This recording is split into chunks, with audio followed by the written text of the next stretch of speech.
Hello welcome to P K learnings PYQ series economics part 1. അപ്പോൾ നമ്മൾ ഇന്ന് discuss ചെയ്യാൻ പോകുന്നത് 2020 മുതലുള്ള PSC ചോദിച്ചിട്ടുള്ള എല്ലാ ക്വസ്റ്റ്യൻ പേപ്പറും സമഗ്രമായിട്ട് കവർ ചെയ്ത് എല്ലാ ക്വസ്റ്റ്യൻസിനെയും സോർട്ട് ചെയ്ത് subject wise topic wise separate ചെയ്തിട്ടാണ്. അപ്പോൾ 2020 നമ്മളിപ്പോൾ ഡിസ്കസ് ചെയ്യാൻ പോകുന്നത് PSCയിൽ എല്ലാ ക്വസ്റ്റ്യൻ പേപ്പറുകളും ടെക്നിക്കൽ നോൺ ടെക്നിക്കൽ ഉൾപ്പെടെ എല്ലാ ചോദ്യ പേപ്പറുകളും സമഗ്രമായിട്ട് വിലയിരുത്തിയതിനു ശേഷം എക്കണോമിക്സിൻ്റെ ഏറ്റവും ആദ്യത്തെ പാർട്ട്, അതായത് ബേസിക് ഫാക്ട്സ് എന്ന് പറയുന്ന ഒരു ഏരിയയും ഇന്ത്യൻ എക്കണോമിക് സെക്ടർ എന്ന് പറയുന്ന രണ്ട് ഏരിയയിൽ നിന്നും PSC എവിടെ നിന്നെല്ലാം ചോദ്യങ്ങൾ ചോദിച്ചിട്ടുണ്ടോ ആ മുഴുവൻ ചോദ്യങ്ങളും കളക്ട് ചെയ്ത് അവിടെ നിന്നുള്ള എക്സ്പ്ലനേഷൻസ് ആൻഡ് ആൻസേഴ്സാണ് നമ്മളിന്ന് ഡിസ്കസ് ചെയ്യാൻ പോകുന്നത്. അപ്പോൾ നമുക്ക് ഫസ്റ്റ് പാർട്ടിലേക്ക് സ്റ്റാർട്ട് ചെയ്യാം. സോ എക്കണോമിക്സ് ബേസിക് ഫാക്ട്സിൽ നിന്നും PSC ചോദിച്ചിട്ടുള്ള മുഴുവൻ ചോദ്യങ്ങൾ നമ്മൾ കവർ ചെയ്തിട്ടുണ്ട്. ഫസ്റ്റ് ക്വസ്റ്റ്യൻ എന്ന് പറയുന്നത് the concept of entitlements was introduced by.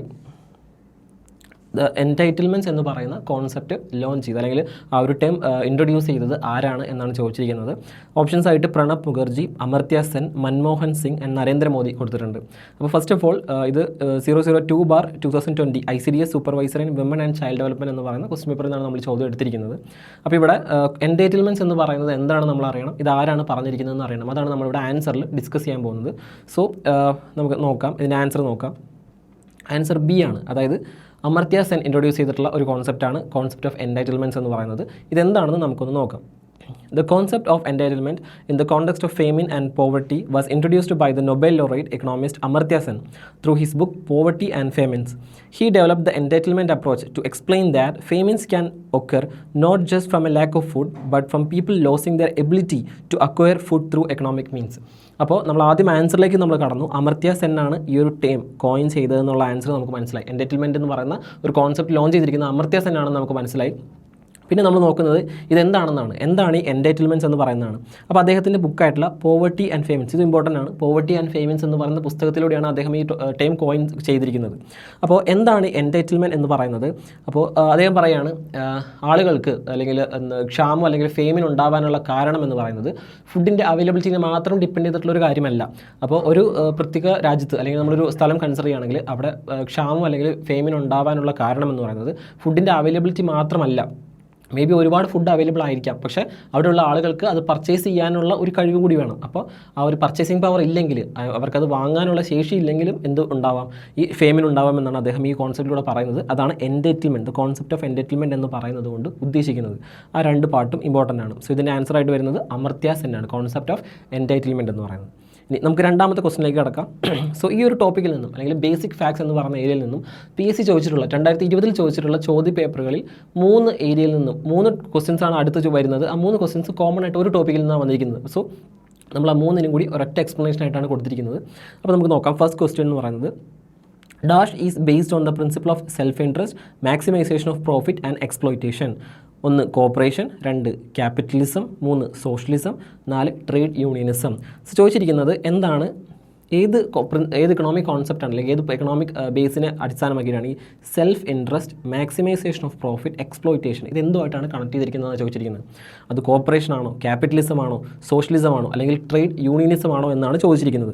So ഇത് junior inspector of cooperative societies എന്ന് പറയുന്ന എക്സാമിൽ നിന്നാണ് എടുത്തിട്ടുള്ളത് 2020. അപ്പോൾ ഇവിടെ നമുക്ക് ഈ ഒരു ടോപ്പിക്ക് വായിക്കുന്ന സമയത്ത് തന്നെ നമുക്ക് പെട്ടെന്ന് അതിൻ്റെ ഒരു ഇൻട്രസ്റ്റ് വരാം. സോ ക്യാപിറ്റലിസം എന്ന് പറയുമ്പോൾ നമ്മുടെ മനസ്സിലേക്ക് ആദ്യം വരുന്ന കുറച്ച് കാര്യങ്ങളുണ്ട്. മേ ബി കാൾ മാർക്സിനെ പറ്റിയിട്ടൊക്കെ കേട്ടിട്ടുണ്ടാവും. അദ്ദേഹമൊക്കെ ഏറ്റവും കൂടുതൽ യൂസ് ചെയ്തിട്ടുള്ള ഒരു വാക്കാണ് ഈ എക്സ്പ്ലോയിറ്റേഷൻ എന്ന് പറയുന്നത്. ലേബറേഴ്സിനെ ഏറ്റവും കൂടുതൽ എക്സ്പ്ലോയിറ്റ് ചെയ്തു എന്നൊക്കെ പറഞ്ഞൊരു കോൺസെപ്റ്റിലാണ് ഏറ്റവും കൂടുതലായിട്ട് നമ്മളിത് കേട്ടിട്ടുണ്ടാവുക. സോ മോസ്റ്റ് പ്രോബ്ലി നമുക്ക് ഈ ഒരു ക്വസ്റ്റ്യൻ വായിക്കുമ്പോൾ തന്നെ ഒരു ആൻസർ കിട്ടും. മേ ബി ഇത് ക്യാപിറ്റലിസം ആയിരിക്കാമെന്ന് നമുക്ക് എന്തായാലും ഒന്ന് ചെക്ക് ചെയ്ത് നോക്കാം. ആൻസർ ബി, ക്യാപിറ്റലിസം തന്നെയാണ് ഇതിൻ്റെ ആൻസർ ആയിട്ട് വരുന്നത്. സോ നെക്സ്റ്റ് ക്വസ്റ്റ്യനും ഇതേപോലെ തന്നെ ഇതേ ഒരു ടോപ്പിക്കിലായതുകൊണ്ട് നമുക്കൊരു കോമൺ എക്സ്പ്ലനേഷൻ ആയിട്ട് വേണം പിന്നീട് ഡിസ്കസ് ചെയ്യാൻ. സോ നമുക്ക് നെക്സ്റ്റ് ക്വസ്റ്റ്യനിലേക്ക് കിടക്കാം. അടുത്തെന്ന് പറയുന്നത് capitalism is an economic order where various economic activities are carried out by 1 the government, 2 society, 3 private individuals, 4 public enterprises. So capitalism എന്ന് പറയുന്നത് ക്യാപിറ്റലിസത്തിനെ പറ്റിയിട്ട് തന്നെയാണെന്ന് ആദ്യം പറയുന്നുണ്ട്. Is an economic order where various economic activities are carried out by. ആരാണ് ഒരു capitalist സിസ്റ്റത്തിൽ ആരാണ് ഏറ്റവും കൂടുതൽ ഈ പറഞ്ഞ എക്കണോമിക് ആക്ടിവിറ്റീസ് ഒക്കെ ക്യാരി ഔട്ട് ചെയ്യുന്നത്? അത് ഗവൺമെൻറ് ആണോ, അല്ലെങ്കിൽ അത് സൊസൈറ്റി ആണോ, അല്ലെങ്കിൽ അത് പ്രൈവറ്റ് ഇൻഡിവിജ്വൽസ് ആണോ, അല്ലെങ്കിൽ ഇത് പബ്ലിക് എൻ്റർപ്രൈസുകളാണോ എന്നാണ് ചോദിച്ചിരിക്കുന്നത്. അപ്പോൾ നമുക്കറിയാം ഒരു സിസ്റ്റത്തെ പറ്റി പഠിക്കുമ്പോൾ നമ്മൾ ക്യാപിറ്റലിസം, സോഷ്യലിസം, മിക്സഡ് ഇക്കോണമി എന്നൊക്കെ തിരിച്ച് പഠിക്കാറുണ്ട്. സോ അത്തരത്തിലുള്ള ഒരു സിസ്റ്റത്തിൽ ഏറ്റവും കൂടുതലായിട്ട് ഈ പറയുന്ന പ്രൈവറ്റ് ആക്ടിവിറ്റീസ് അല്ലെങ്കിൽ ഗവൺമെൻറ് ഇടപെടുന്ന ഒരു സിസ്റ്റം എന്ന് പറയുന്നത് ഏതാണ്, പ്രൈവറ്റ് ഇൻഡിവിജ്വൽസ് ഇടപെടുന്ന ഒരു സിസ്റ്റം ഏതാണ്, ഇത് രണ്ടും കൂടി ചേർന്നുള്ള സിസ്റ്റം ഏതാണെന്നൊക്കെ നമ്മൾ പഠിക്കാറുണ്ട്. സോ ഇവിടെ നമുക്ക് അറിയേണ്ടത് ക്യാപിറ്റലിസം എന്ന് പറയുന്നതിൽ ഇക്കണോമിക് ആക്ടിവിറ്റീസ് ക്യാരി ഔട്ട് ചെയ്യുന്ന ആരാണെന്നാണ്. സോ നമുക്ക് ഒബ്വിയസ്ലി അതിൻ്റെ ആൻസർ വായിക്കുമ്പോൾ തന്നെ നമുക്ക് മനസ്സിലാവും അതാരായിരിക്കും, പ്രൈവറ്റ് ഇൻഡിവിജ്വൽസ് ആയിരിക്കും. ആൻസർ സി, പ്രൈവറ്റ് ഇൻഡിവിജ്വൽസ് ആണ്. ഗവൺമെൻറ്റിൻ്റെ ഇടപെടൽ പരമാവധി കുറയ്ക്കുന്ന ഒരു സംവിധാനമാണ് ക്യാപിറ്റലിസം എന്ന് പറയുന്നത് നമുക്കറിയാം. സോ നമുക്ക് അടുത്ത ക്വസ്റ്റ്യൻ കൂടി ഡിസ്കസ് ചെയ്തതിന് ശേഷം ഇതിൻ്റെ കോമൺ ആയിട്ടുള്ള ഒരു ആൻസറിലേക്ക് കടക്കാം. സോ നെക്സ്റ്റ് ക്വസ്റ്റ്യൻ എന്ന് പറയുന്നത് dash is an economic order where various economic activities are carried out by private individuals for the sake of private profit. അപ്പോൾ നമുക്ക് ഇവിടെ വരുന്ന ക്വസ്റ്റ്യനിൽ ആദ്യം തന്നെ നമ്മളൊരു ക്വസ്റ്റ്യൻ കാണുമ്പോൾ ആദ്യം ചെയ്യുന്നത് ക്വസ്റ്റ്യൻ വായിച്ചിട്ട് അവിടുത്തെ ഇമ്പോർട്ടൻ്റ് ആയിട്ടുള്ള കീ വേർഡുകൾ നോട്ടീസ് ചെയ്യുക എന്നുള്ളതാണ്. സോ ഇവിടെ കീ വേർഡ്സ് ആയിട്ട് വരുന്നത് ഒന്ന്, the dash is an economic order where various economic activities are carried out by private individuals and sake of profit, private profit. രണ്ട് ടേംസാണ് വരുന്നത്.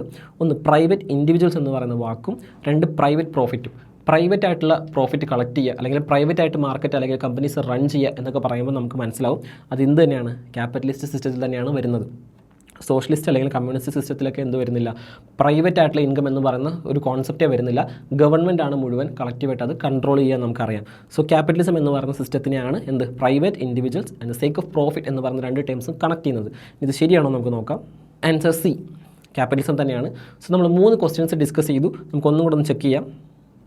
Dash is based on the principle of self interest, maximisation of profit and exploitation. ഈ ചോദ്യത്തിന് ഉത്തരം നമ്മൾ പറഞ്ഞ capitalism ആയിരുന്നു. രണ്ടാമത്, capitalism എന്ന് പറയുന്നത് എന്തിനെ ഡിപ്പെൻഡ് ചെയ്യുന്നു എന്ന് ചോദിച്ചിട്ടുണ്ട്. Capitalism is an economic order where various economic activities are carried out by whom. ആരാണ് ഈ പറയുന്ന ക്യാപിറ്റലിസ്റ്റ് സിസ്റ്റത്തിൽ ഇക്കണോമിക് ആക്ടിവിറ്റീസ് ക്യാരി ഔട്ട് ചെയ്യുന്നത് എന്നൊരു ചോദ്യം വന്നു. അടുത്തത്, dash is an economic order where various economic activities are carried out by private individuals for the sake of profit. So ഒരേ ഏരിയയിൽ നിന്നും വ്യത്യസ്ത രീതിയിൽ ചോദ്യങ്ങൾ ചോദിച്ചിട്ടുണ്ട്. ക്യാപിറ്റലിസം എന്ന് പറയുന്ന ഒരു മേഖലയിൽ നിന്ന് മാത്രമാണ് 2020 ഈ ഒരു ഏരിയയിൽ നിന്ന് ചോദ്യങ്ങൾ ചോദിച്ചിട്ടുള്ളത്. സോ എന്താണ് ക്യാപിറ്റലിസം എന്ന് നമുക്കൊന്ന് ജസ്റ്റ് നോക്കാം. അപ്പോൾ നമുക്ക് ഡിസ്കസ് ചെയ്യാനുള്ളത് ക്യാപിറ്റലിസം എന്താണെന്നാണ്. Capitalism is an economic system based on private ownership where all economic activities are driven by. Private ownership ആയിരിക്കും ഉണ്ടാവുക, ഗവൺമെൻറ് കൺട്രോൾ ഉണ്ടാവില്ല, പകരം പ്രൈവറ്റ് ഓണർഷിപ്പ് ആയിരിക്കും എന്ന് പറയുന്ന പോയിൻ്റാണ് നമുക്ക് ആദ്യം ഡിസ്കസ് ചെയ്യാനുള്ളത്. രണ്ട്, ഇവരെ ഡ്രൈവ് ചെയ്യുന്ന ഏറ്റവും പ്രധാനപ്പെട്ട കാര്യങ്ങൾ എന്തൊക്കെയാണ്. ഒന്ന്, സെൽഫ് ഇൻട്രസ്റ്റ്. രണ്ട്, പ്രോഫിറ്റ് മാക്സിമൈസേഷൻ. മൂന്ന്, എക്സ്പ്ലോയിറ്റേഷൻ. സോ സെൽഫ് ഇൻട്രസ്റ്റ് എന്ന് പറയുമ്പോൾ നമുക്കറിയാം individuals and firms act to maximise their own benefit. എല്ലാ ആളുകളും സെൽഫ് ഇൻട്രസ്റ്റ് മോട്ടീവ് ആയിരിക്കും, അതായത് അവരുടെ ഓൺ ബെനിഫിറ്റിന് മാത്രമാണ് നോക്കൂ. ഒരു പ്രൈവറ്റ് കമ്പനി റൺ ചെയ്യുന്ന ഒരാൾ അയാളുടെ സ്വന്തം സേക്കിന് വേണ്ടിയിട്ട് എത്രത്തോളം ഗുണകരമാക്കി മാറ്റാം എന്ന് മാത്രമേ ചിന്തിക്കൂ. അവിടെ ഒരു സെൽഫ് ഇൻട്രസ്റ്റ് ആയിരിക്കും അയാൾ ഡ്രൈവ് ചെയ്യുന്നത്. സോ സെൽഫ് ഇൻട്രസ്റ്റ് എന്ന് പറയുമ്പോൾ ഓർമ്മ വരേണ്ടത് ക്യാപിറ്റലിസം എന്ന് പറയുന്ന കോൺസെപ്റ്റിലാണ്. രണ്ട്, പ്രോഫിറ്റ് മാക്സിമൈസേഷൻ, അതായത് the primary goal of firms is to earn the highest possible profit. അപ്പോൾ ഒരു ക്യാപിറ്റലിസ്റ്റ് സിസ്റ്റത്തിൽ ഏറ്റവും കൂടുതലായിട്ട് ആളുകൾ നോട്ടമിടുന്ന ഒരു കാര്യം എന്ന് പറയുന്നത് പ്രോഫിറ്റ് ആയിരിക്കും. ഓൾവേസ് പ്രോഫിറ്റ് ആയിരിക്കും. ഒരു കമ്പനി റൺ ചെയ്യുന്ന ആളുടെ ഏറ്റവും ഇമ്പോർട്ടൻ്റ് ആയിട്ടുള്ള എയിം എന്ന് പറയുന്നത് ഇറ്റ്സ് ഓൾവേസ് പ്രോഫിറ്റ് മാക്സിമൈസേഷൻ ആയിരിക്കും. പ്രോഫിറ്റ് കൂട്ടുക എന്ന് പറയുന്നത് തന്നെയായിരിക്കും ഓൾവേസ് അയാളുടെ മോട്ടീവ് എന്ന് പറയുന്നത്. അപ്പോൾ പ്രോഫിറ്റ് മാക്സിമൈസേഷൻ എന്ന് പറയുമ്പോൾ നമ്മുടെ മനസ്സിലേക്ക് ഓർമ്മ വരേണ്ട കോൺസെപ്റ്റ് എന്ന് പറയുന്നത് ക്യാപിറ്റലിസം തന്നെയായിരിക്കണം. മൂന്ന്, എക്സ്പ്ലോയിറ്റേഷൻ. ഈ വാക്ക് ഏറ്റവും കൂടുതൽ ഉപയോഗിച്ചിട്ടുള്ളത് ആരായിരിക്കും? കാൾ മാർക്സ് ആണ്. അദ്ദേഹത്തിൻ്റെ കമ്മ്യൂണിസ്റ്റ് സിസ്റ്റത്തിലൂടെ അല്ലെങ്കിൽ അദ്ദേഹത്തിൻ്റെ ഒരു ഐഡിയോളജിയിലൂടെ ഇദ്ദേഹത്തെ ക്യാപിറ്റലിസം എന്ന് പറയുന്ന ഒരു സിസ്റ്റത്തിനെ കംപ്ലീറ്റ്ലി വിമർശിക്കുന്നത്. അപ്പോൾ ഈ ഒരു വിമർശനത്തിൻ്റെ ഇടയിൽ അദ്ദേഹം ഉപയോഗിക്കുന്ന ഏറ്റവും പ്രധാനപ്പെട്ട ഒരു വാക്കാണ് ഈ എക്സ്പ്ലോയിറ്റേഷൻ എന്ന് പറയുന്നത്. അപ്പോൾ നമ്മൾ കോൺസെപ്റ്റുകൾ പഠിക്കുന്ന സമയത്ത്, എക്കണോമിക് തിയറികളൊക്കെ പഠിക്കുന്ന സമയത്ത് നമ്മൾ അതിനെപ്പറ്റിയൊക്കെ ഒരുപാട് പഠിക്കും. So theory of surplus value എന്ന് പറയുന്ന ഒരു കോൺസെപ്റ്റ് ഉണ്ട്. നമ്മൾ എക്കണോമിക്സ് പഠിക്കുന്ന സബ്ജക്റ്റിൽ പഠിക്കുന്ന ഒരു കാര്യമാണ് തിയറി ഓഫ് സർപ്ലസ് വാല്യൂ എന്ന് പറയുന്നത്. അപ്പോൾ ഒരു വലിയ കമ്പനി റൺ ചെയ്യുന്ന ഒരു മുതലാളി അവിടെ ഒരുപാട്, ചിലപ്പോൾ 1-2 ആളായിരിക്കും അതിൻ്റെ ഓണർഷിപ്പിലുണ്ടാവുക. പക്ഷേ അവിടെ ആയിരക്കണക്കിന് ചിലപ്പോൾ തൊഴിലാളികളുണ്ടാവും. ഇവർ മുഴുവൻ എടുക്കുന്ന ലേബറിൻ്റെ റിസൾട്ടായിരിക്കും ഈ കമ്പനിയുടെ പ്രോഫിറ്റ് എന്ന് പറയുന്നത്. പക്ഷേ ആ പ്രോഫിറ്റിൻ്റെ ഒരു ചെറിയ ഷെയർ മാത്രമാണ് സാലറി ആയിട്ട് ഈ എംപ്ലോയീസിന് കൊടുക്കൂ. ബാക്കിയുള്ള മുഴുവൻ എമൗണ്ടും കൈക്കലാക്കുന്നത് ഈ പറയുന്ന കമ്പനിയുടെ ഓണറായിരിക്കും.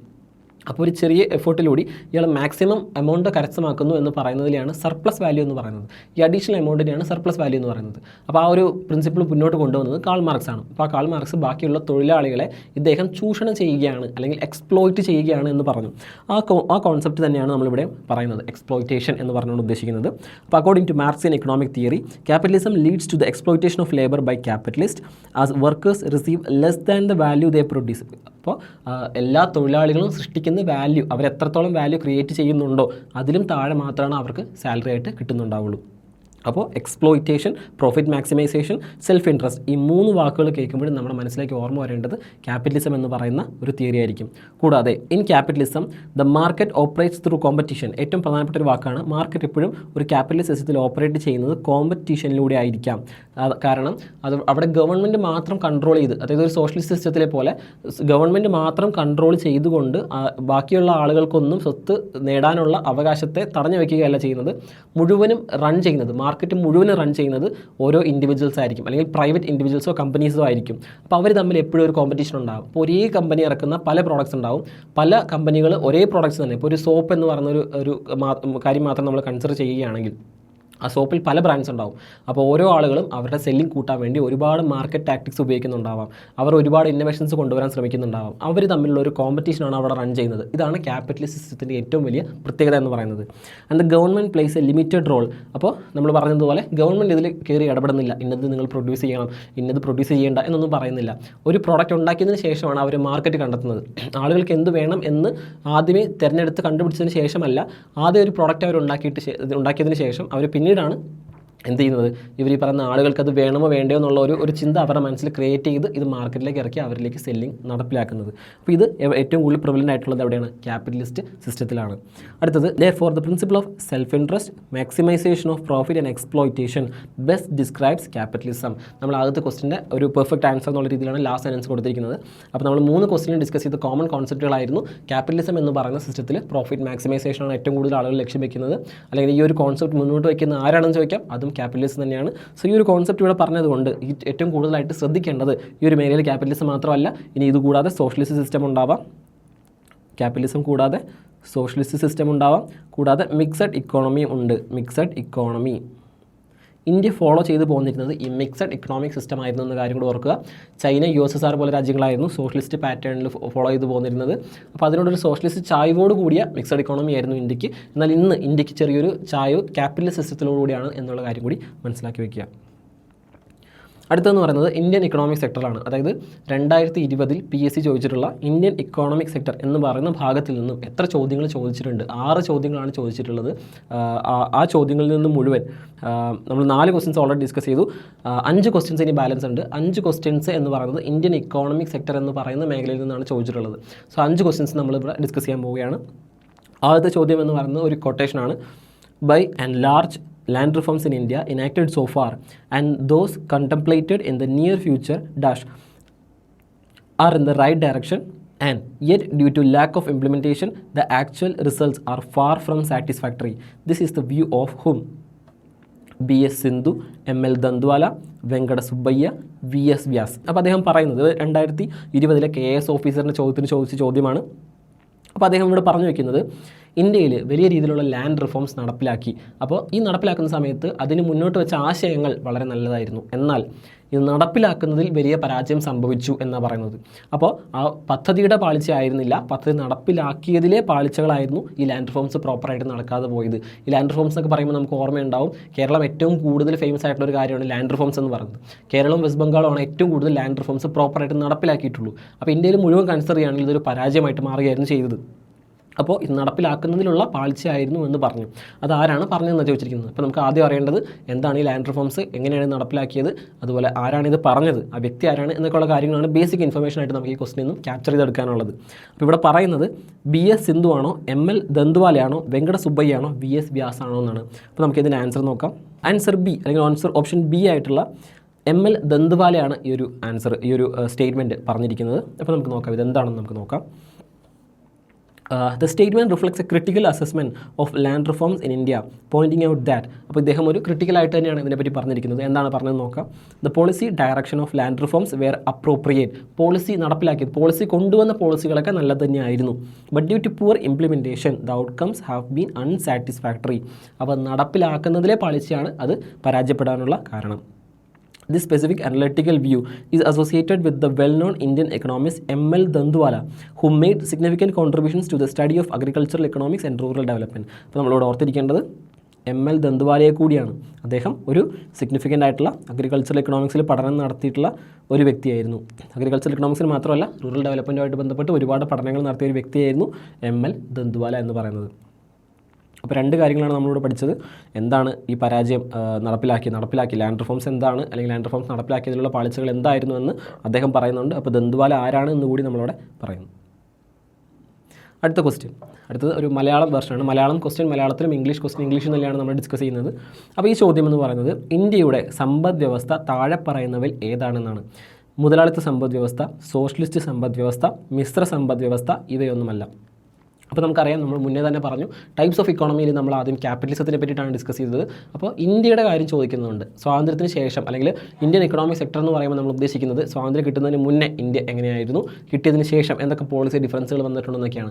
അപ്പോൾ സ്വാതന്ത്ര്യം കിട്ടിയതിന് ശേഷം ഇന്ത്യ ഏത് ഫോളോ ചെയ്യണം, ഏത് ഇക്കണോമിക് ടൈപ്പ് ഫോളോ ചെയ്യണം എന്നൊക്കെയുള്ള ഡിസ്കഷൻസ് അപ്പോഴാണ് വരുന്നത്. അപ്പോൾ പിന്നീട് അവർ തീരുമാനമെടുത്തത് ഇന്ത്യ ഒരു മിശ്ര സാമ്പത്തിക വ്യവസ്ഥ ഫോളോ ചെയ്യണമെന്നായിരുന്നു. കംപ്ലീറ്റ്ലി ക്യാപിറ്റലിസം കൊണ്ടുവരാനുള്ള സിസ്റ്റം ഇന്ത്യയിൽ ഉണ്ടായിരുന്നില്ല, എന്നാൽ മുഴുവനായിട്ടും സോഷ്യലിസം ഫോളോ ചെയ്യാനും താല്പര്യം ഉണ്ടായിരുന്നില്ല. ഇതിന് രണ്ടിൻ്റെയും എലമെൻറ്റ്സ് സ്വീകരിച്ചുകൊണ്ട് ഒരു മിശ്ര സാമ്പത്തിക വ്യവസ്ഥയായിരുന്നു ഇന്ത്യയിൽ കൊണ്ടുവന്നിരുന്നത്. അപ്പോൾ ഇതിൻ്റെ ആൻസർ മിശ്ര സാമ്പത്തിക വ്യവസ്ഥയായിരിക്കാം. നമുക്ക് നോക്കാം. ഓപ്ഷൻ സി ആണ്, അതായത് മിശ്ര സമ്പദ് വ്യവസ്ഥയാണ് ഇതിനകത്ത് വരുന്നത്. അപ്പോൾ നമുക്ക് എന്താണ് അതിൻ്റെ എക്സ്പ്ലനേഷൻ കൂടി നോക്കാം. ഇന്ത്യ മുതലാളിത്തത്തിൻ്റെയും സോഷ്യലിസത്തിൻ്റെയും ഘടകങ്ങൾ ഉൾക്കൊള്ളുന്ന ഒരു മിശ്ര സമ്പദ് വ്യവസ്ഥയായാണ് പ്രവർത്തിക്കുന്നത്. സാമ്പത്തിക വളർച്ചയും സാമൂഹ്യക്ഷേമവും സന്തുലിതമാക്കാൻ പൊതുമേഖലയും സ്വകാര്യ മേഖലയും ഇവിടെ ഒരുമിച്ച് പ്രവർത്തിക്കുന്നു. അപ്പോൾ ഇവിടെ നമുക്കറിയാം, ഇന്ത്യ മുതലാളിത്തത്തിൻ്റെയും സോഷ്യലിസത്തിൻ്റെയും ഘടകങ്ങൾ ഉൾക്കൊള്ളുന്ന ഒരു മിശ്ര സമ്പദ് വ്യവസ്ഥയാണ് ഫോളോ ചെയ്യുന്നത്. അപ്പോൾ അതിൽ സാമ്പത്തിക വളർച്ചയും സാമൂഹ്യക്ഷേമവും സന്തുലിതമാക്കാൻ വേണ്ടി പൊതുമേഖലയും സ്വകാര്യ മേഖലയും ഇവിടെ ഒരുമിച്ചാണ് പ്രവർത്തിക്കുന്നത്. അടുത്ത ചോദ്യം നോക്കാം. Which of the following statements is correct? 1. Indian economy is as developed as that of China. 2.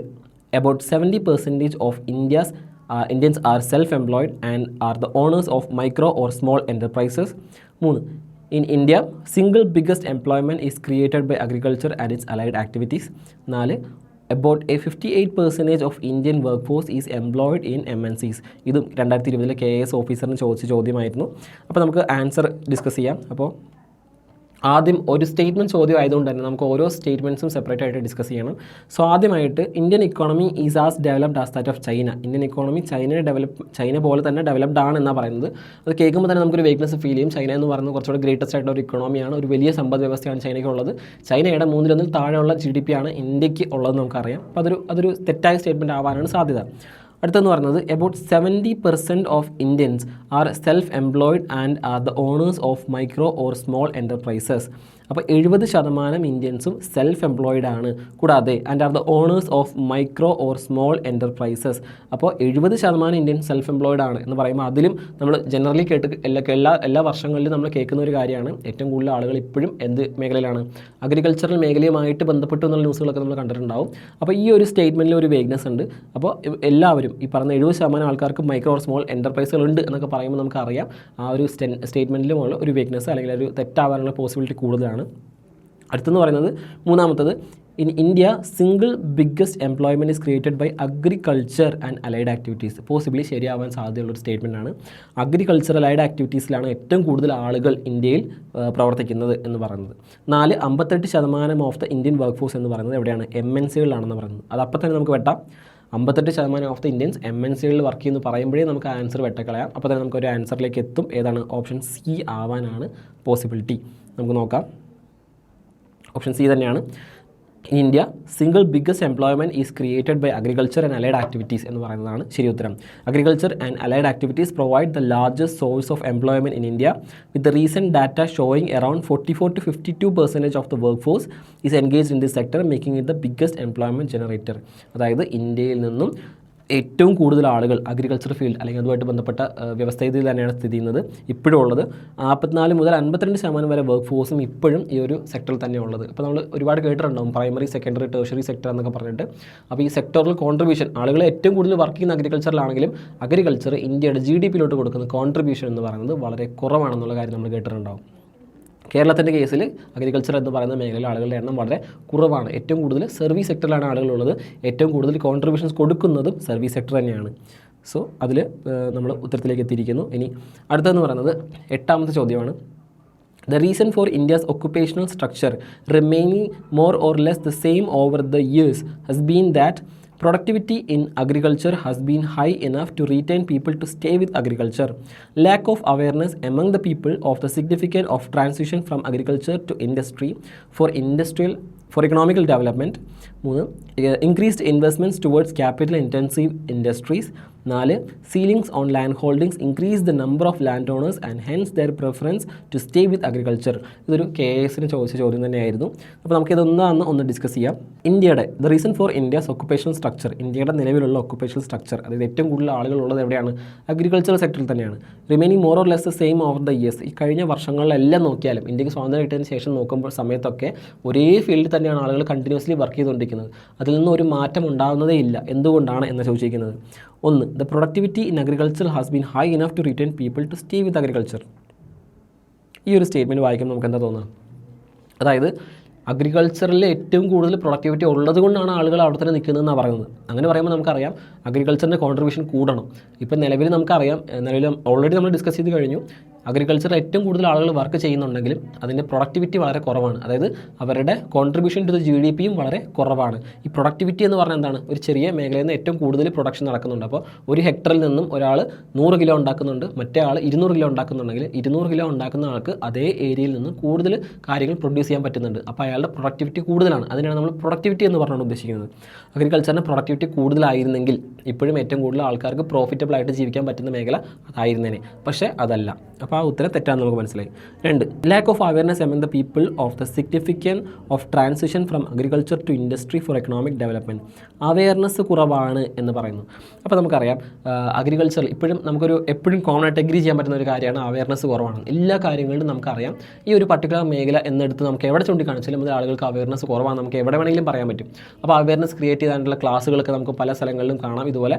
അപ്പോൾ അഗ്രികൾച്ചർ ഫീൽഡിൽ എടുത്താലും ആളുകൾക്ക് അതിനെ പറ്റിയിട്ടുള്ള അവയർനെസ് ഇത് ഉണ്ട്. അഗ്രികൾച്ചർ ചെയ്യുന്ന ആളുകൾക്ക് തന്നെ അതിലെങ്ങനെ പ്രൊഡക്ടിവിറ്റി കൂട്ടാം എന്നോ, അല്ലെങ്കിൽ ആ ഒരു ഫീൽഡിൽ നിന്ന് മാറി മറ്റൊരു ഫീൽഡിലേക്ക് മാറിയാൽ അവിടെ എങ്ങനെ പ്രൊഡക്ടിവിറ്റി ഉണ്ടാക്കിയെടുക്കാം, അങ്ങനെ എത്ര പ്രോഫിറ്റ് ഉണ്ടാക്കിയെടുക്കാം, ഇത്തരത്തിലുള്ള അവയർനെസ് എപ്പോഴും കുറവായിരിക്കും. മിക്കവാറും സമയങ്ങളിൽ എപ്പോഴും എഗ്രി ചെയ്യാൻ പറ്റുന്ന ഒരു കോമൺ ടോപ്പിക്കാണ്. അപ്പോൾ ഈ ഒരു ആൻസർ ശരിയാവാനുള്ള പോസിബിലിറ്റി കൂടുതലാണ്. 3 increased investments towards capital intensive industries. Capital intensive ആയിട്ടുള്ള ഇൻഡസ്ട്രികളിൽ കൂടുതലായിട്ട് ഇൻവെസ്റ്റ്മെൻറ്റ് നടക്കുന്നത് കൊണ്ടാണ് എന്ത് ചെയ്യുന്നത്, ഈ ഒരു അഗ്രികൾച്ചറിൽ ആളുകൾ കണ്ടിന്യൂസ് ആയിട്ട് നിൽക്കുന്നത് എന്ന് പറഞ്ഞത്. അതിനൊരു വേഗ്നെസ് ഉണ്ടെന്ന് നമുക്ക് കാണുമ്പോൾ തന്നെ മനസ്സിലാവും. 4ാമത്തെ കൂടെ വായിച്ച് നമുക്ക് ആൻസറിലേക്ക് കടക്കാം. Ceilings on land holdings increase the number of land owners and hence their preference to stay with agriculture. അപ്പോൾ സീലിംഗ്സ് എന്ന് പറഞ്ഞാൽ നമുക്കറിയാം ലാൻഡ് റിഫോംസ് ഒക്കെ നടപ്പിലാക്കുന്ന സമയത്ത് സീലിംഗ്സ് എന്ന് പറഞ്ഞ വാക്കുകൾ പരിചയമായിരിക്കും, കേട്ടിട്ടുണ്ടായിരിക്കും. അപ്പോൾ ceilings on land holdings increase the number of land owners. അപ്പോൾ സീലിംഗ് നടപ്പിലാക്കിയത്, ലാൻഡ് സീലിംഗ് നടപ്പിലാക്കിയത് കൊണ്ട് വലിയ രീതിയിൽ ഒരാളുടെ മാത്രം ഓണർഷിപ്പിൽ കിടന്നിരുന്ന സ്ഥലം എന്ത് ചെയ്തു, വളരെ ഡിവൈഡ് ചെയ്ത് പല ആളുകൾക്കും കൊടുക്കാൻ പറ്റി. അങ്ങനെ കൊടുത്തതുകൊണ്ട് increase the number of land owners and hence their preference stay with agriculture. അങ്ങനെ ലാൻഡ് കിട്ടിയതുകൊണ്ടാണ് ആളുകൾ ഇപ്പോഴും അഗ്രികൾച്ചറിൽ തുടരുന്നതെന്നാണ് പറയുന്നത്. അപ്പോൾ ഇതിൽ നമുക്ക് കേൾക്കുന്ന സമയത്ത് ഒരു വേഗ്നെസ് തോന്നുന്ന ആൻസറുകൾ ഉണ്ടാവാം, ചിലപ്പോൾ ഉത്തരം ഇതാണെന്ന് തോന്നുന്ന ഉത്തരങ്ങളും വേറെ ഉണ്ടാവാം. അപ്പോൾ അതിൽ ഏറ്റവും ബെസ്റ്റ് ആൻസർ സെലക്ട് ചെയ്യുക എന്നുള്ളതാണ് നമ്മൾ ചെയ്യേണ്ടത്. അപ്പോൾ ശരിയായിട്ട് തോന്നുന്ന ആൻസറുകൾ കൂടുതൽ വന്നാലും നമ്മൾ എന്ത് ചെയ്യണം, ഏറ്റവും ബെസ്റ്റായിട്ട് കോമൺ ആയിട്ട് ജനറലായിട്ട് നമുക്ക് പറയാൻ പറ്റുന്ന ഉത്തരം ഉണ്ടെങ്കിൽ അതായിരിക്കും ചൂസ് ചെയ്യേണ്ടത്. അപ്പോൾ may be lakh of awareness എന്ന് പറയുന്നത് നമുക്ക് ഒരിക്കലും തെറ്റാൻ സാധ്യതയില്ലാത്തൊരു കാര്യമായിരിക്കും. അപ്പോൾ അതായിരിക്കാം ആൻസർ ആവാൻ സാധ്യത കൂടുതൽ. അപ്പോൾ നമുക്ക് എന്തായാലും നോക്കാം. ആൻസർ ബി, ഓപ്ഷൻ ബി തന്നെയാണ് ഉത്തരം. നോക്കാം. India's occupational structure has remained largely agricultural based due to insufficient awareness among the population about the benefits of shifting to industry and other sectors. അതായത് പ്രധാനമായിട്ടും എന്താണ് കാരണം, ഇന്ത്യയുടെ ഒക്കുപ്പേഷൻ സ്ട്രക്ചർ അങ്ങനെ തന്നെ ഇൻടാക്റ്റ് ആയിട്ട് അഗ്രികൾച്ചറിൽ നിൽക്കാനുള്ള കാരണം എന്ന് പറയുന്നത് ഡ്യൂ ടു ഇൻസഫിഷ്യൻറ്റ് അവയർനെസ് പ്രോപ്പറായിട്ട് കിട്ടാത്തത് കൊണ്ടാണ്. Among the population about the benefits of shifting to industry and other sectors. Secondary tertiary സെക്ടറുകളിലേക്ക് മാറുമ്പോൾ ഉള്ള ഗുണങ്ങൾ എന്തൊക്കെയാണെന്ന് മനസ്സിലാക്കാനുള്ള അവയർനെസ് പ്രോപ്പറായിട്ട് അവർക്ക് കിട്ടാത്തത് കൊണ്ടാണ് അവരിപ്പോഴും അഗ്രികൾച്ചറിൽ തുടരുന്നത്. 2 while productivity in agriculture is not exceptionally high. ഒരുപാട് കൂടുതലാണെന്ന് നമുക്ക് ഒരിക്കലും പറയാൻ പറ്റില്ല. Ceiling on land holdings and capital intensive investment have not notably induced retention. ചിലപ്പോൾ ആളുകൾക്ക് വായിക്കുമ്പോൾ ശരിയാണെന്ന് തോന്നാൻ സാധ്യതയുള്ളൊരു കാര്യമാണ്. ഈ വലിയ രീതിയിൽ ഒരാൾക്ക് മാത്രം അല്ലെങ്കിൽ ഒരു ജന്മിയുടെ കയ്യിൽ മാത്രം ഉണ്ടായിരുന്ന ലാൻഡ് പതിച്ച് ആളുകൾക്ക് കൊടുത്തപ്പോൾ ആ ലാൻഡ് കിട്ടിയ ആളുകളെല്ലാം അവിടെ കൃഷി ചെയ്യാൻ താല്പര്യം കാണിച്ചു അവിടെ തന്നെ നിൽക്കുന്നു. ആ ഒരു കാരണം കൊണ്ടാണ് ഇത്രയും ആളുകൾ അവിടെ തന്നെ നിന്നതെന്നാണ് പറയുന്നത്. അത് ശരിയാണെന്ന് തോന്നൽ വരാം. എങ്കിലും ഇവിടെ പറയുന്നത് ക്യാപിറ്റൽ ഇൻറ്റൻസീവ് ഇൻവെസ്റ്റ്മെൻറ്റ് എന്ത് ചെയ്തിട്ടില്ല, ഹാവ് നോട്ടബിളി ഇൻഡ്യൂസ്ഡ് റിട്ടൻഷൻ. അവിടെ തന്നെ നിൽക്കാനായിട്ട് ഇത് മാത്രം വലിയൊരു കാരണമായിട്ടില്ല. The main factor is the lack of knowledge about the alternative opportunities and economic advantages. ഈ ഒരു മേഖല വിട്ട് മറ്റൊരു മേഖലയിൽ സ്റ്റാർട്ട് ചെയ്യാനുള്ള ഒരു ഭയം, അല്ലെങ്കിൽ അവിടെ നിന്ന് എങ്ങനെ എംപ്ലോയ്മെൻറ്റ് അല്ലെങ്കിൽ ഓപ്പർച്യൂണിറ്റീസ് ലാഭം എങ്ങനെ നേടാം എന്നുള്ള കാര്യത്തിലുള്ള അറിവ് കുറവ്, ഇതാവാം ഏറ്റവും കൂടുതൽ ആളുകൾ അഗ്രികൾച്ചറിൽ ഇന്നും തുടരാൻ കാരണമാകുന്നത്, പ്രേരിപ്പിക്കുന്ന ഒരു ഫാക്ടർ എന്നാണ് പറയുന്നത്. ഇനി നമുക്ക് അവസാനത്തെ ക്വസ്റ്റ്യനിലേക്ക് കടക്കാം. ലാസ്റ്റ് ക്വസ്റ്റ്യൻ എന്ന് പറയുന്നത്, consider the following statements. Regional disparities in India are high and have been rising in recent years because.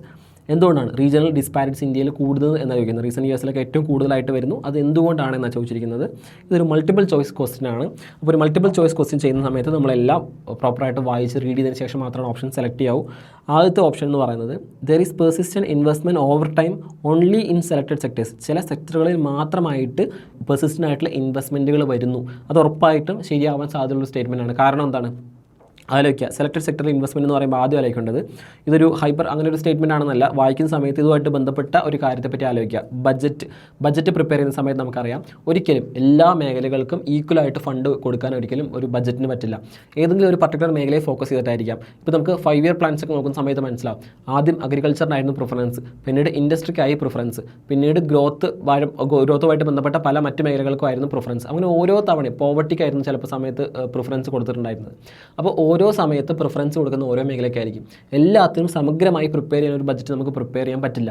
അപ്പോൾ അതുകൊണ്ട് തന്നെ എപ്പോഴും ഒരു സെക്ടർ വൈസ് ആയിരിക്കും അലോട്ട് ചെയ്യുന്നത് കൂടുതൽ ഫണ്ടുകൾ. അപ്പോൾ ഈ persistent investment over time only in selected sectors, ഒരു പർട്ടിക്കുലർ സെക്ടർ വളരാൻ വേണ്ടി മാത്രമായിട്ട് നമ്മൾ കുറച്ചുകൂടെ ഇൻവെസ്റ്റ്മെൻറ്റ് കൂടുതൽ കൊടുത്തിട്ടുണ്ടാകും. അതുകൊണ്ട് എന്തുണ്ടാകും? റീജിയണൽ ഡിസ്പാരിറ്റീസ് ഉണ്ടാവാം. കാരണം ആ ഒരു മേഖല എവിടെയാണ് ഫോക്കസ് ചെയ്തിരിക്കുന്നത്? അപ്പോൾ കൃഷിയാണ് ഫോക്കസ് ചെയ്യുന്നതെങ്കിൽ അത് മറ്റൊരു മേഖലയിലായിരിക്കും. ഇൻഡസ്ട്രി ആണെങ്കിൽ അത് ഇന്ത്യയുടെ മറ്റൊരു മേഖലയിലായിരിക്കും. സോ എവിടെയാണോ നമ്മൾ കൂടുതൽ ഇൻവെസ്റ്റ്മെൻറ്റ് കൊടുക്കുന്നത് ആ ഒരു മേഖല വികസിക്കുകയും മറ്റ് മേഖലകളിലെ വികസനം കുറവായിരിക്കുകയും ചെയ്യും നമുക്കറിയാം. അപ്പോൾ ഈ ഒരു ആൻസർ ശരിയാവാനുള്ള പോസിബിലിറ്റി കൂടുതലാണ്. 2, agro climatically some regions are less conducive to development. അപ്പോൾ ഇത് ശരിയാണോ നോക്കുക. അഗ്രോ ക്ലൈമറ്റിക്കലി സം റീജിയൻസ് എന്ന് പറയുന്നത് ലെസ് കൺഡ്യൂസീവ് ടു ഡെവലപ്മെൻ്റ് ആണ്. അപ്പോൾ അഗ്രികൾച്ചറൽ പ്രാക്ടീസ് കൊണ്ട് മാത്രം വികസിക്കാത്ത ചില മേഖലകളുണ്ടാകും. ഫോർ എക്സാമ്പിൾ ഇപ്പോൾ നമ്മൾ ഹരിയാനയൊക്കെ ഇപ്പോൾ കൺസിഡർ ചെയ്യുന്നു, അതുപോലെ തന്നെ പഞ്ചാബ് കൺസിഡർ ചെയ്യുന്നു, അല്ലെങ്കിൽ നമ്മൾ ഈ പറഞ്ഞ ഗുജറാത്തിന് ശേഷം രാജസ്ഥാൻ കൺസിഡർ ചെയ്യുന്നു. ഈ മേഖലകളുടെയൊക്കെ ഒരു പ്രത്യേകത എന്താ? ചില മേഖലകളിൽ വളരെ ഇൻറ്റൻസീവ് ആയിട്ടുള്ള അഗ്രികൾച്ചർ ഉണ്ട്. അതായത് ഹരിയാന, പഞ്ചാബ് എന്നൊക്കെ പറയുന്നത് നമ്മൾ ഒരുപാട് കേട്ടിട്ടുണ്ടാകും, ഹരിത വിപ്ലവമൊക്കെ നടക്കുന്ന സമയത്ത് ഏറ്റവും കൂടുതൽ ലാഭം ഉണ്ടാക്കിയ സ്ഥലങ്ങളിലൊന്നാണ്. എന്നാൽ രാജസ്ഥാനിലെ ക്ലൈമറ്റ് എന്ന് പറയുന്നത് അഗ്രികൾച്ചറിന് വലിയ ഗുണമുണ്ടാക്കുന്ന ഒരു ഇതല്ല. മരുഭൂമി കൂടുതലുള്ളൊരു സ്ഥലമാണ്. മരുസ്ഥലി എന്നൊക്കെ പറഞ്ഞ സ്ഥലങ്ങൾ നമ്മൾ പഠിക്കാറുണ്ട്. അവിടെ ഈ പറയുന്ന മാരകമായിട്ടുള്ളൊരു അഗ്രികൾച്ചർ പ്രൊഡക്ഷൻ നമുക്ക് ഉണ്ടാക്കാനായിട്ട് സാധിക്കില്ല. അപ്പോൾ ഈ പറയുന്ന ഓരോ സ്ഥലങ്ങളിലും അഗ്രികൾച്ചറൽ പ്രൊഡക്ഷൻ വഴി വ്യത്യാസം ഉണ്ടാവാം. അപ്പോൾ അതുകൊണ്ടുണ്ടാകുന്ന നേട്ടങ്ങൾ പലരും പലതായിരിക്കും. ഇപ്പോൾ ഹരിത വിപ്ലവം പറയുന്ന സമയത്ത് തന്നെ നമുക്ക് എല്ലാ സ്ഥലങ്ങളിലും ഹരിത വിപ്ലവത്തിൻ്റെ എഫക്റ്റ് ഉണ്ടാക്കാൻ പറ്റിയിട്ടില്ല. നമ്മളതൊരു വിജയമായിട്ട് തന്നെ പറയുന്നത്. ഇപ്പോഴും നമുക്കറിയാം ഹരിത വിപ്ലവം എന്ന് പറയുന്നത് ചില മേഖലകളിലേക്ക് മാത്രം ഫോക്കസ്ഡ് ആയിരുന്നു. അതുപോലെ തന്നെ agro climatically some regions are less conducive to development ആണ് എന്ന് പറയുന്ന സ്റ്റേറ്റ്മെൻറ്റ് ശരിയാവാനാണ് സാധ്യത കൂടുതൽ. Little or no agrarian transformation in some regions and the consequent lack of social and economic opportunities. അപ്പോൾ അതും ഒരു സ്റ്റേറ്റ്മെൻറ്റ് ശരിയാവാനുള്ള പോസിബിലിറ്റി ഉണ്ടോ നോക്കുക. Little or no agrarian transformation കുറവോ ഇല്ലാതെ ഇരിക്കുന്ന സിറ്റുവേഷൻ ആകും ചില റീജിയൻസിൽ. And the consequent lack of social and economic opportunities. അപ്പോൾ ചില മേഖലകളിൽ വളർച്ച ഉണ്ടാവാതിരിക്കുന്നു, അഗ്രികൾച്ചർ ട്രാൻസ്ഫോർമേഷൻ ഒന്നും നടക്കാതിരിക്കുന്നു എന്ന് പറയുമ്പോൾ എന്താണ്? അവർ ആ പഴയ സിസ്റ്റമായിട്ട് തന്നെ മുന്നോട്ട് പോകുന്നു. വലിയ രീതിയിലുള്ള വികസനങ്ങളോ പ്രവർത്തനങ്ങളോ ഒന്നും അവിടെ വരുന്നില്ല. അഗ്രികൾച്ചർ ട്രാൻസ്ഫോർമേഷൻ ഉണ്ടാവുന്നില്ല. അവർക്ക് വലിയ രീതിയിലുള്ള പണം നേടാൻ സാധിക്കുന്നില്ല. അങ്ങനെ നേടാൻ സാധിക്കാതെ വരുമ്പോൾ അവിടെ അവർക്ക് ഗ്രോ ചെയ്യാനും അവിടെ വികസനം വരാനും എന്നുള്ള പോസിബിലിറ്റീസ് ഒക്കെ ഡിനേ ചെയ്യപ്പെടുകയാണ് ചെയ്യുന്നത്. അപ്പോൾ അവർക്ക് സോഷ്യൽ ആൻഡ് എക്കണോമിക്കലി വളരാനുള്ള ഓപ്പർച്യൂണിറ്റീസ് ഡിനേ ചെയ്യപ്പെടുന്നു. അതിനും ശരിയാവാനുള്ള ഒരു പോസിബിലിറ്റി തന്നെ നമുക്ക് കൺസിഡർ ചെയ്യാം. അപ്പോൾ continuous political instability in some areas എന്ന് പറയുന്നതാണ് 4ാമത്തെ ഓപ്ഷൻ. ഈ പറയുന്ന പൊളിറ്റിക്കൽ ഇൻസ്റ്റബിലിറ്റി ഉണ്ട് എന്ന് നമുക്കറിയാം. പല സ്ഥലങ്ങളിലും പൊളിറ്റിക്കൽ ഇൻസ്റ്റബിലിറ്റി ഉണ്ട്. പക്ഷേ നമ്മൾ ആൻസർ പിക്ക് ചെയ്യേണ്ടത് എങ്ങനെയാണ്? പൊളിറ്റിക്കൽ ഇൻസ്റ്റബിലിറ്റി എന്തിന് കാരണമാകുന്നുണ്ടോ? റീജിയണൽ ഡിസ്പാരിറ്റിക്ക് കാരണമാവുന്നുണ്ടോ എന്നാണ് ചോദിച്ചിരിക്കുന്നത്. ഈ 2 സ്റ്റേറ്റ്മെൻറ്റ്സ് കണക്റ്റ് ആവുന്നുണ്ടോ എന്നാണ് നമ്മളിവിടെ ചെക്ക് ചെയ്യേണ്ടത്. അപ്പോൾ പൊളിറ്റിക്കൽ ഇൻസ്റ്റബിലിറ്റി എന്ന് പറയുന്ന റീജിയണൽ ഡിസ്പാരിറ്റിക്ക് കാരണമാകുന്നുണ്ടോ എന്ന് ചെക്ക് ചെയ്യണം. നമുക്കറിയാം പല സ്ഥലത്തും ചിലപ്പോൾ രാഷ്ട്രീയപരമായിട്ടോ അല്ലാതെയൊക്കെ ഒരുപാട് പ്രശ്നങ്ങളുണ്ടാകും. ഇത്തരം പ്രശ്നങ്ങൾ ഉണ്ടാകുന്ന സമയത്ത് ഇതൊക്കെ ഒരു റീജിയണൽ ഡിസ്പാരിറ്റിക്ക് കാരണമാകുന്നുണ്ടോ? ആ ഒരു പ്രദേശത്ത് മുഴുവനും, അതായത് ഒരു സ്റ്റേറ്റിലെടുപ്പ് കേരളം എന്ന് പറയുന്നൊരു സംസ്ഥാനം എടുക്കുകയാണെങ്കിൽ അവിടെ പൊളിറ്റിക്കൽ ഇൻസ്റ്റബിലിറ്റി ഉണ്ടാകുന്നുണ്ടെങ്കിൽ ഇവിടുത്തെ തന്നെ ഡിസ്പാരിറ്റിക്ക് കാരണമാകുന്നുണ്ടോ? ഒരിക്കലും അങ്ങനെ ഒരു ഡിസ്പാരിറ്റിക്ക് കാരണമാകുന്നുണ്ടെന്ന് നമുക്ക് പറയാൻ കഴിയില്ല. ഇപ്പോൾ 2 വലിയൊരു സ്റ്റേറ്റിൽ മാത്രം കൺസിഡർ ചെയ്യുകയാണെങ്കിൽ അവിടെ പലതരത്തിലുള്ള പ്രശ്നങ്ങൾ ഉണ്ടാകുന്ന സമയത്ത് അവിടെ ഓരോ ദേശങ്ങൾ നമ്മൾ കൺസിഡർ ചെയ്യുകയാണെങ്കിൽ അവിടെ ഓരോരോ സ്ഥലങ്ങളിലായിട്ട് വ്യത്യാസങ്ങളൊക്കെ ഉണ്ടാവുകയാണെങ്കിൽ ചിലപ്പോൾ ഇത്തരത്തിലുള്ള ഒരു പോസിബിലിറ്റി ഉണ്ടാവാം. പക്ഷേ ഈ പറയുന്ന പൊളിറ്റിക്കൽ ഇൻസ്റ്റബിലിറ്റി കണ്ടിന്യൂസ് ആയിട്ട് ഒരു മേഖലയിൽ മാത്രം ഉണ്ടാകുമ്പോൾ അവിടെ ഒരു റീജിയണൽ ഡിസ്പാരിറ്റി ഉണ്ടാകാനുള്ള പോസിബിലിറ്റി കമ്പാരിറ്റീവ്ലി കുറവായിരിക്കും. അപ്പോൾ നമുക്ക് ഈ ഒരു ആൻസർ ശരിയാണെങ്കിൽ, ഈ ഒരു ഓപ്ഷൻ മാത്രം കൺസിഡർ ചെയ്യുമ്പോൾ ശരിയാണെങ്കിലും ചോദ്യവുമായിട്ട് സാമ്യത കുറവാണ് എന്നൊരു ഓപ്ഷൻ പരിഗണിച്ച് നമുക്ക് ഈ ഉത്തരത്തിൽ 4ാമത്തത് ഡൗട്ട്ഫുൾ വയ്ക്കാം. അത് ശരിയാണോ തെറ്റാണോ നമുക്ക് പറയാൻ കഴിയില്ല. പ്രോബബിളി തെറ്റാവാനാണ് ചാൻസ്. അപ്പോൾ നമുക്ക് ആൻസർ എന്താണെന്ന് നോക്കാം. ആൻസർ എ ആണ്. 1, 2 and 3 എന്ന് പറഞ്ഞാൽ നാലാമത്തെ ഓപ്ഷൻ തെറ്റാൻ തന്നെയാണ്. നമുക്ക് നോക്കാം എന്താണെന്ന്. Regional disparities in India are mainly driven by 3 key factors. Persistent investment focused only in certain sectors or regions. ചില മേഖലകൾ മാത്രമായിട്ട് ഇത് ഫോക്കസ് ചെയ്യുന്നു. എന്ത്? ഇൻവെസ്റ്റ്മെൻറ്റ് ഫോക്കസ് ചെയ്യുന്നു. Varied agro climatic conditions that hinder development in some areas. Agricultural agro climatic conditions എന്ന് പറയുന്നത് ഓരോ സംസ്ഥാനങ്ങളിലും ഓരോ റീജിയൻസിലും വ്യത്യാസമായിരിക്കും. സോ അത് ഒരു കാരണമാവാം. The lack of agrarian transformation which limit social and economic opportunities for many. Agrarian transformations ഉണ്ടാവാതെ പരമ്പരാഗതമായ പഴയ രീതിയിൽ തന്നെ തുടർന്ന് പോകുന്നതും ഒരു പ്രശ്നമാവാം. Political instability does exist. Political instability exist ചെയ്യുന്നുണ്ട് അല്ലേ? അത് ശരിയാണ്. പക്ഷേ എന്താണ് പ്രശ്നം? It is not considered a primary reason for rising regional disparities compared to the first 3 factors. അപ്പോൾ ഈ പറയുന്ന ഒരു പൊളിറ്റിക്കൽ ഇൻസ്റ്റബിലിറ്റി എന്ന് പറയുന്നത് പ്രധാനമായും ഈ പറയുന്ന നമ്മൾ ഈ ഡിസ്കസ് ചെയ്ത ചോദ്യത്തിൽ പറഞ്ഞിരിക്കുന്ന ഒരു റീജിയണൽ ഡിസ്പാരിറ്റിക്ക് കാരണമാകുന്നില്ല എന്ന് തന്നെയാണ് നമ്മൾ കൺസിഡർ ചെയ്യുന്നത്. അല്ലെങ്കിൽ അതൊരു പ്രൈമറി ഫാക്ടർ അല്ല എന്ന് വേണം കൺസിഡർ ചെയ്യാൻ. അപ്പോൾ അതുകൊണ്ട് 1, 2 and 3 എന്ന് പറയുന്ന ഉത്തരങ്ങളാണ് നമ്മൾ കൂടുതലായിട്ടും ഇവിടെ ആൻസറായിട്ട് പിക്ക് ചെയ്യേണ്ടത്. അപ്പോൾ നമ്മളിന്ന് 9 ക്വസ്റ്റ്യൻസ് ഡിസ്കസ് ചെയ്തിരിക്കുന്നു. അപ്പോൾ ഇന്ന് 9 ക്വസ്റ്റ്യൻസ് എടുത്തിരിക്കുന്നത് നമ്മൾ 2 ടോപ്പിക്കിൽ നിന്ന് മാത്രമാണ്. 2020 മാത്രം PSC ചോദിച്ച ചോദ്യങ്ങളിൽ നിന്നും ഇന്ത്യൻ ഇക്കണോമിക് സെക്ടറും ബേസിക് ഫാക്ട്സ് എന്ന് പറയുന്ന 2 ടോപ്പിക്ക് മാത്രമാണ് നമ്മൾ ഉൾക്കൊള്ളിച്ചിരിക്കുന്നത്. അതിൽ നിന്നും 9 ചോദ്യങ്ങളാണ് വന്നിട്ടുള്ളത്. അപ്പോൾ ഈ 9 ചോദ്യങ്ങൾ എന്ന് പറയുന്നത് ഈ ഒരു മേഖലയിൽ നിന്നും നമ്മളെ എല്ലാ പേപ്പറുകളും ഇൻക്ലൂഡിങ് ടെക്നിക്കൽ നോൺ ടെക്നിക്കൽ പേപ്പറുകൾ മുഴുവൻ കൺസിഡർ ചെയ്തിട്ടുണ്ട്. അതിൽ നിന്നുമാണ് നമ്മൾ ഈ 9 ചോദ്യങ്ങൾ സെലക്ട് ചെയ്തിരിക്കുന്നത്. അപ്പോൾ ഇതുമായിട്ട് ബന്ധപ്പെട്ട ചോദ്യങ്ങളും ചോദ്യങ്ങളുടെ ഉത്തരങ്ങളുടെ എക്സ്പ്ലനേഷൻസും ചില മേഖലകൾ എവിടെയൊക്കെയാണ് ഫോക്കസ് ചെയ്തിരിക്കുന്ന മേഖല നമുക്ക് മനസ്സിലായിട്ടുണ്ടാവും. ഫോർ എക്സാമ്പിൾ ഇപ്പോൾ നമ്മൾ ആദ്യത്തെ ബേസിക് ഫാക്ട്സ് കൺസിഡർ ചെയ്തപ്പോൾ അവിടെ കൂടുതൽ ചോദ്യങ്ങൾ വന്നിരുന്നത് ക്യാപിറ്റലിസം എന്ന് പറയുന്ന മേഖലയിലായിരുന്നു. അതുപോലെ ഒരു ട്രെൻഡ് എങ്ങനെയാണെന്ന് മനസ്സിലാക്കാനായിട്ട് നമുക്ക് ഇത്തരം PYQs ചെയ്യുന്നത് സഹായകമായിരിക്കും. അപ്പോൾ നമ്മൾ 2020 ആദ്യത്തെ എപ്പിസോഡ് ഇവിടെ വൈൻഡപ്പ് ചെയ്യുകയാണ്. അപ്പോൾ നമുക്കറിയാം ഏറ്റവും കൂടുതൽ 2 സെക്ടറുകൾ നമ്മൾ ഡിസ്കസ് ചെയ്തിട്ടുണ്ടെങ്കിലും ഇനി വരാൻ പോകുന്ന വലിയ സെക്ടറിൽ നിന്നും കൂടുതൽ ചോദ്യങ്ങൾ നമുക്ക് പ്രതീക്ഷിക്കാം. 100-ലധികം ചോദ്യങ്ങളാണ് ഇക്കണോമിക്സ് എന്ന് പറയുന്ന ഒരൊറ്റ സബ്ജക്റ്റിൽ നിന്ന് മാത്രം PSC 2020 പോലെ കമ്പാരിറ്റീവ്ലി എക്സാംസ് കുറവ് നടന്ന ഒരു വർഷത്തിൽ ചോദിച്ചിരിക്കുന്നത്. അപ്പോൾ അത് മുഴുവൻ ഡിസ്കസ് ചെയ്യുന്ന സമയത്ത് ആ ഒരു കണ്ടൻറ്റ് പഠിക്കാനും ഒപ്പം ആ ഒരു ട്രെൻഡ് മനസ്സിലാക്കാനും നമുക്ക് സാധിക്കും. അപ്പോൾ അടുത്ത എപ്പിസോഡിലേക്ക് ഇതിൻ്റെ ബാലൻസ് ആയിട്ട് നമ്മൾ അടുത്ത ടോപ്പിക്ക് ഡിസ്കസ് ചെയ്യുകയാണ്.